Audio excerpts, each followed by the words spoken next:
Movie की शुरुआत में हम कायल और जोएल नाम के एक मैरिड कपल को देखते हैं जो कि अपनी छुट्टियां बिताने के लिए वियतनाम के एक बीच साइड पे विला में रह रहे थे। एक रात में अचानक से जोएल नींद से रोते हुए उठती है और किसी को फोन लगाने के लिए जाती है, लेकिन तभी कायल उसके पास आता है और उसे समझाने लगता है और हमें पता लगता है कि जोएल का कुछ दिन पहले ही मिसकैरेज हुआ था और तब से वो काफी डिप्रेस रहने लगी थी। कायल उसे काफी समझाता कि इसमें उसकी कोई भी गलती नहीं थी और इस बात से ध्यान हटाने के लिए ही वे लोग छुट्टियों के लिए यहाँ पे आए थे। अब अगले दिन कायल और जोएल दोनों भी ये शहर घूमने के लिए चले जाते हैं, जहाँ पे दोनों एक साथ काफी अच्छा और क्वालिटी टाइम स्पेंड करते हैं और काफी मजे करने के बाद दोनों वापस रिसोर्ट में आते हैं।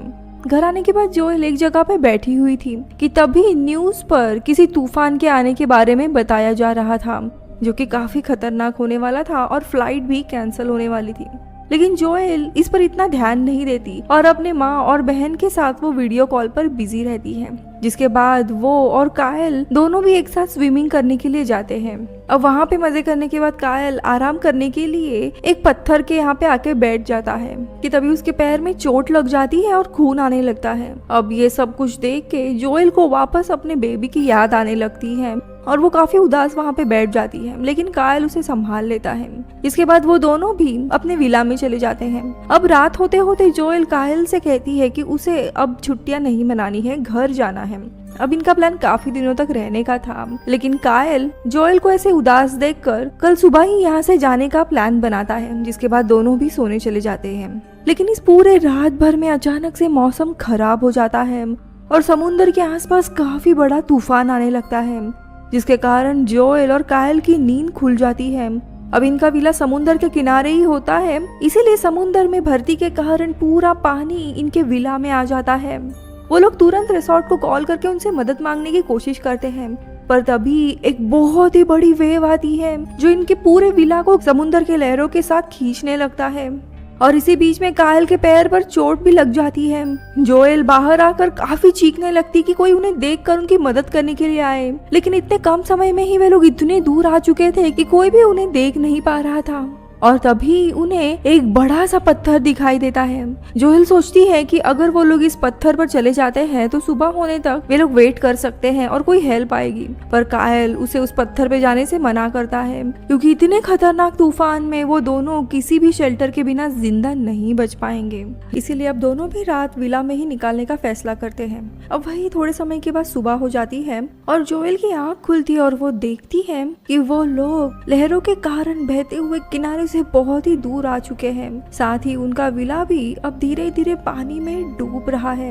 ये सब कुछ देखकर वो कायल के ऊपर काफी गुस्सा हो जाती है और कहती है कि ये सब उसकी गलती के कारण हुआ है।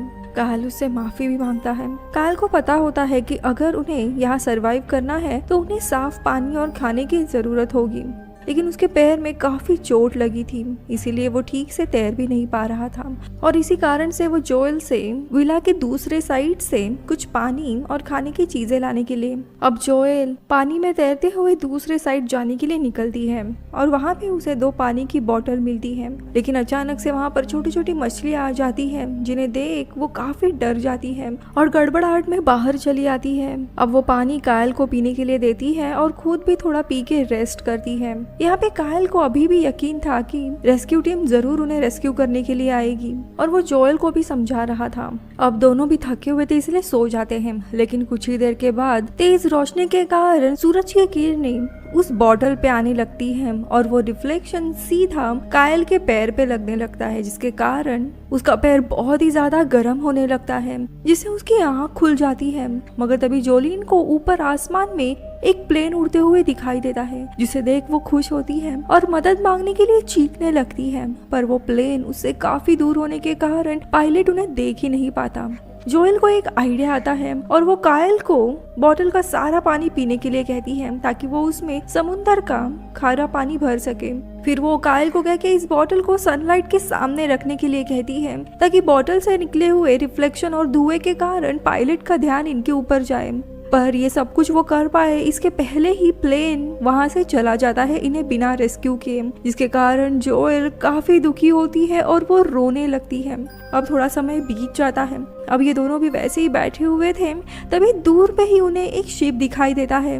वो काफी दूर होता है। पर कायल फिर से वही प्लान बनाता है और इस बार बॉटल की मदद से वो आग जलाने में कामयाब हो जाता है और वो शिप की तरफ इशारे करने लगता है। लेकिन तब तक वो शिप भी काफी दूर जा चुकी थी।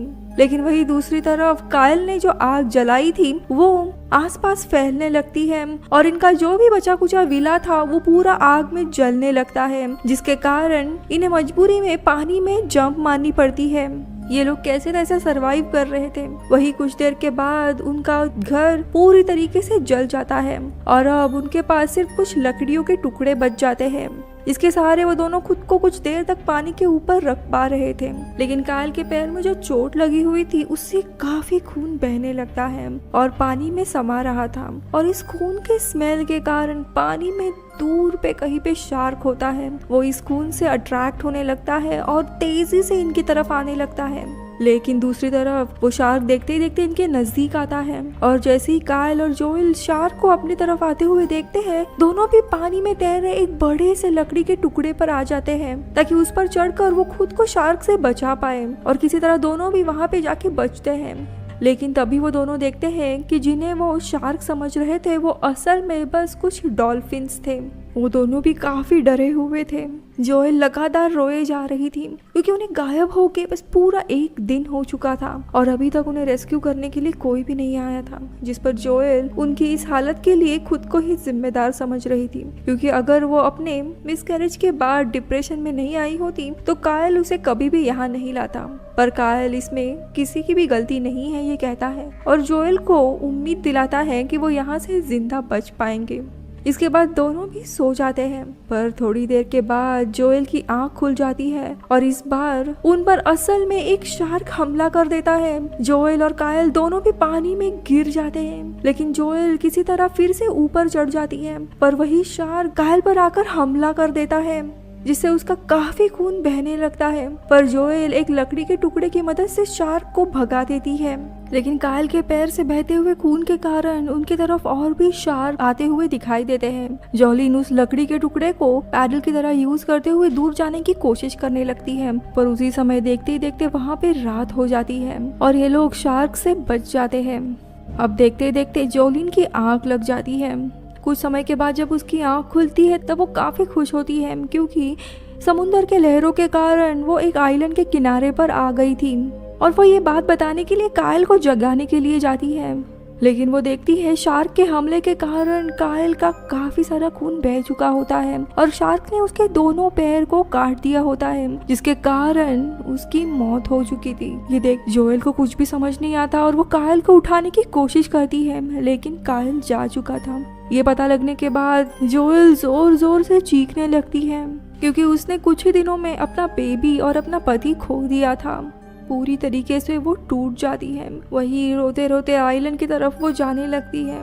वही कायल का शव लेकर वो आइलैंड पे जाती है और रोने लगती है और थोड़े समय के बाद उसकी आंख लग जाती है जहाँ पे उसे कायल का सपना आता है, जिसे देख वो काफी खुश होती है। लेकिन तभी उसकी नींद खुलती है और रात में हाई टाइड के कारण कायल का शरीर उससे दूर पानी में चली गई होती है और वो देखती है दो शार्क वापस उस शरीर पर हमला कर उस शरीर के चिथड़े चिथड़े कर देते हैं और जोलिन रोते हुए बस ये देखते रहती है। जिसके बाद वो वापस किनारे पे जाने लगती है। उसे समझ नहीं आ रहा था वो कहाँ जा रही है, बस पानी के साथ जाने लगती है। लेकिन तभी एक शार्क आता है और उसका पीछा कर उसके पैर को काट देता है। तभी जोएल होश में आती है और किसी तरह वो खुद को बचा लेती है और पानी से बाहर आती है। फिर जोएल अपने जख्म पर एक कपड़ा बांध देती है और चलने लगती है और काफी देर तक चलने के बाद वो एक चट्टान के पास आती है जिसकी दूसरी तरफ पानी में उसे एक आदमी दिखाई देता है जो कि एक छोटी सी बोट पर मछली पकड़ने के लिए आया था। जोलिन चलते हुए इस आदमी के बोट के यहाँ पे आती है। वो आदमी बोट में ही सोया हुआ था। वो बोट से कुछ पानी पीती है और उस आदमी को जगाती है और उसे पूरी बात इंग्लिश में समझाने की कोशिश करती है कि वो लोग तूफान में फंस गए थे, जिसके बाद शार्क ने उसके पति पर हमला कर दिया था। लेकिन उस आदमी को जोलिन की एक बात भी समझ नहीं आ रही थी। वो आदमी अपने लोकल लैंग्वेज में उससे बात करने की कोशिश करता है, लेकिन जोलिन को भी उसकी बात समझ नहीं आती। लेकिन वो आदमी जोलिन के पैर पे लगे हुए घाव को देखता है और अपने मछली पकड़ने वाले हुक से उस घाव पर स्टिचेस लगाने लगता है। जिसके बाद वो वापस मछलियां पकड़ने के लिए पानी की ओर चला जाता है। अपने ट्रैप्स को देखने के लिए। वही जोलिन आराम कर रही होती है, लेकिन तभी वो नोटिस करती है कि बोट से कुछ चीजें टकरा जाती है और उसे समझ आता है कि ये कोई साधारण चीज नहीं बल्कि शार्क है। और वो तुरंत उस आदमी को इशारा करने लगती है कि जल्दी से पानी से बाहर आ जाओ, लेकिन वो आदमी नीचे खींचा चला जाता है और थोड़े समय के बाद उस आदमी का कटा हुआ हाथ ऊपर आता है। जोलिन ये देख डर जाती है और थोड़ी समय के बाद वो आदमी ऊपर आता है। जोलिन उसे बचाने के लिए बोट पे लाने की कोशिश करती है, लेकिन तभी उसके पीछे से शार्क आकर उसके ऊपर हमला कर देता है और उसे भी अपना शिकार बना देता है।